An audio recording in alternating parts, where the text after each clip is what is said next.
Drama serial خدا گواہ میں آخرکار تو ارسلان کی موت نے شیریں کو ہلا کر رکھ دیا، اور شیریں جو کہ اپنے آپے سے ہی باہر ہو چکی ہے وہ اس بات کو ایکسیپٹ ہی نہیں کر پا رہی کہ اس کا بیٹا ارسلان اس دنیا سے چلا گیا، اور اب وہ سفیان کے لیے بھی بہت زیادہ پریشان ہونے والی ہے۔ اور اب یہاں پر سفیان اور عریشہ مل کر شیریں کو اس بات کو ریئلائز کروانے کی کوشش کر رہے ہیں کہ ارسلان اس دنیا سے جا چکا ہے، وہ کبھی بھی واپس نہیں آئے گا، اور اس بار تو شیریں کی طبیعت بہت زیادہ خراب ہو جائے گی اور سفیان اسے ہاسپٹل لے کر جائے گا۔ تو یہاں پر شیریں جو کہ سفیان سے کہنے لگے گی کہ میں نے اس بات کو ایکسیپٹ کر لیا ہے کہ ارسلان کبھی واپس نہیں آئے گا، لیکن سفیان میں اس وجہ سے بھی بہت زیادہ پریشان ہوں کہ اگر ارسلان کے قاتلوں نے تمہیں کوئی نقصان پہنچانے کی کوشش کی تو ارسلان کی موت کے بعد تو میں کبھی بھی یہ صدمہ برداشت نہیں کر پاؤں گی۔ اور دوسری طرف فضا جسے اس بات کا ابھی تک پتہ ہی نہیں ہے کہ ارسلان کی ڈیتھ ہو چکی ہے، اسے تو بس یہی پتہ ہے کہ عامر کے گارڈ نے ارسلان پر گولی چلائی تھی اور وہ ہاسپٹل میں ایڈمٹ ہے، اور وہ ارسلان کے لیے بہت زیادہ پریشان ہو چکی ہے۔ یہاں پر اپنی ماں سے کہتی ہے کہ میں ارسلان سے بات کرنا چاہتی ہوں، پلیز امی میں اس کی خیریت معلوم کرنا چاہتی ہوں، پلیز ایک بار مجھے کال کر لینے دیں۔ لیکن فضا کی ماں منع کر دیتی ہے کہ عامر نے سختی سے منع کیا ہے، تم کوئی کال نہیں کرو گی،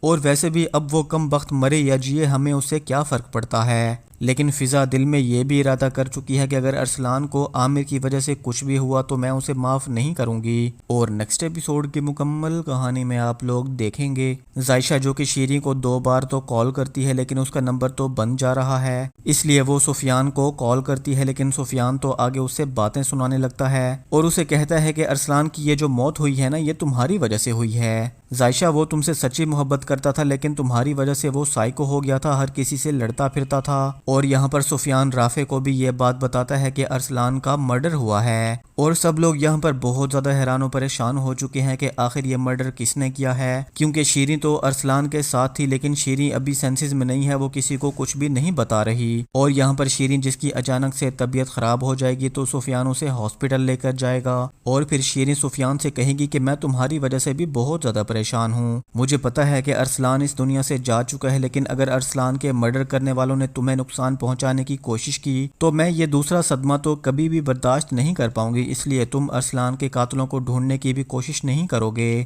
اور پھر آخرکار شیریں کی طبیعت سیٹ ہونے کے بعد سفیان جب شیریں کو واپس گھر لے کر آئے گا تو ظائشہ جو کہ ارادہ کر چکی ہے کہ وہ اظہار افسوس کرنے کے لیے سفیان کے گھر ضرور جائے گی، اور ظائشہ جو کہ پھر شیریں کے پاس پہنچ ہی جائے گی، لیکن شیریں جو کہ اس بار ظائشہ کو دیکھے گی تو اس کے سامنے روتے ہوئے ہاتھ جوڑ کر اس سے معافی مانگنے لگے گی۔ تو یہاں پر ظائشہ بھی پریشان ہو جائے گی، پہلے تو اسے لگے گا کہ یہ چچی جان کی کوئی اور چال ہے، لیکن یہاں پر یہ بھی پاسبل ہے کہ شیریں کو اپنے کیے پر بہت زیادہ افسوس ہے جو اس نے ظائشہ کے ساتھ کیا، لیکن یہ بھی پاسبل ہے کہ ابھی بھی شیریں ظائشہ کو کسی چال میں پھنسانے کی کوشش کر رہی ہے۔ دوستو آپ لوگوں کو اس بارے میں کیا لگتا ہے کہ شیریں کا دل ظائشہ کے لیے صاف ہو چکا ہے اور وہ سچے دل سے معافی مانگ رہی ہے یا نہیں؟ اور دوسری طرف زوہا جو کہ اس بار سفیان سے ناراض ہونے کے بعد اپنے پیرنٹس کے گھر آ چکی ہے اور اپنی ماں سے کہنے لگتی ہے کہ میں اب سفیان کے ساتھ نہیں رہنا چاہتی، تو زوہا کی ماں سے کہتی ہے کہ تم تو سفیان کے لیے بہت زیادہ سیریس تھی نا موم، بس ایسا ہی ہے، سفیان نے جو میرے ساتھ کیا نا میں بالکل بھی برداشت نہیں کر سکتی۔ تو ہو سکتا ہے کہ یہاں پر زوہا اور سفیان کی تو طلاق ہی ہو جائے، اور پھر کسی طرح سے یہاں پر سفیان اور ظائشہ کی